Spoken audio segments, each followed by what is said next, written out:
यहाँ सारे पॉलिटिशियंस डरते हैं, उनको एक खौफ है कि अगर हम 370 के बारे में बात करेंगे तो शायद हमें जेल में डाल दिया जाएगा या ईडी हमारे पीछे आएगी। उनको आइसोलेट करने की कोशिश जारी है पिछले 5 सालों से। जम्मू कश्मीर को एक पॉलिटिकल लेबोरेटरी बना दिया गया, तो बहुत सारे लोग उन पे थोपे जा रहे हैं। आदाब, आप देख रहे हैं आवाज द वॉइस। मैं हूं नजीर गनाई और इस वक्त हम पीडीपी के हेडक्वार्टर पे हैं और we are joined by Iltija Mufti.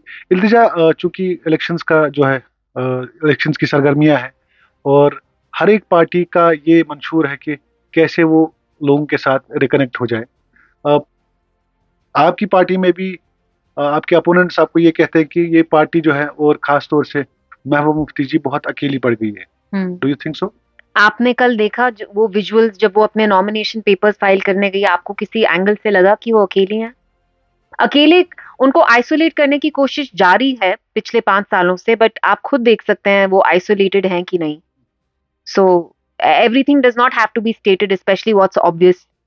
So her people stand with her, उनके वर्कर्स उनके साथ हैं, आवाम उनके साथ है, तो हमें किसी और की वैलिडेशन की जरूरत नहीं है, ना कि किसी के सर्टिफिकेट की। तो आप खुद फॉर्मली एंड ऑफिशियली सियासत में कब आएंगे?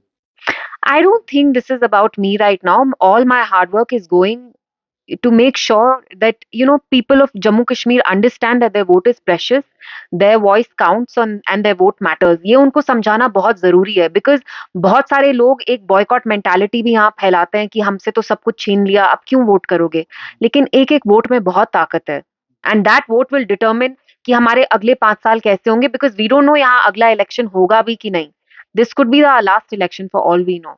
आपको लगता है कि जो आजकल की सिचुएशन है, जो आजकल का माहौल है, जब बीजेपी अपने कैंडिडेट्स को फील्ड नहीं करती है और आप बहुत सारे A and B and C teams को देखती हैं, तो आपकी पार्टी कितना ग्राउंड पे उस पे काम कर रही है? मुझे लगता है जम्मू कश्मीर के लोग जानते हैं कि पिछले 5 सालों में जम्मू कश्मीर को एक पॉलिटिकल लेबोरेटरी बना दिया गया, तो बहुत सारे लोग उन पे थोपे जा रहे हैं, and we understand it very well, and लोग भी ये बहुत अच्छे से समझते हैं।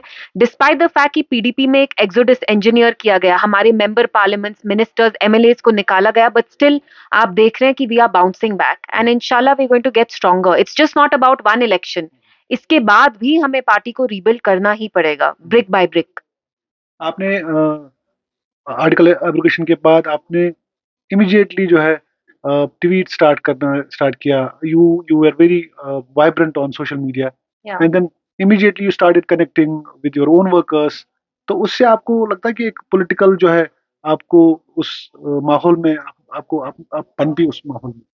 बिल्कुल, मेरी तरबियत एक पॉलिटिकल फैमिली में हुई, जहाँ सुबह से लेकर ब्रेकफास्ट से लेकर डिनर, लंच, सारी conversations would revolve around politics. तो वो आपको एक एडेड एडवांटेज देता है, यू अंडरस्टैंड पीपल बेटर, और आप पर्सपेक्टिव्स जल्दी समझ पाते हैं। सो डेफिनेटली मैं शायद पॉलिटिकली ज़्यादा अवेयर हूँ और मुझे इंटरेस्ट भी है, लेकिन मेरी यही कोशिश रहती है कि मैं पॉलिटिशियंस को थोड़ा ह्यूमनाइज़ करूँ, कि हम इनमें भी नुक्स होते हैं। मुझे लगता है जो यहाँ के सियासतदान है वो अपने आप को बहुत हाई पेडेस्टल पे रखते हैं, जिसकी वजह से लोगों में इतनी एक्सपेक्टेशंस होती हैं, एंड देन वो दे कम क्रैशिंग डाउन।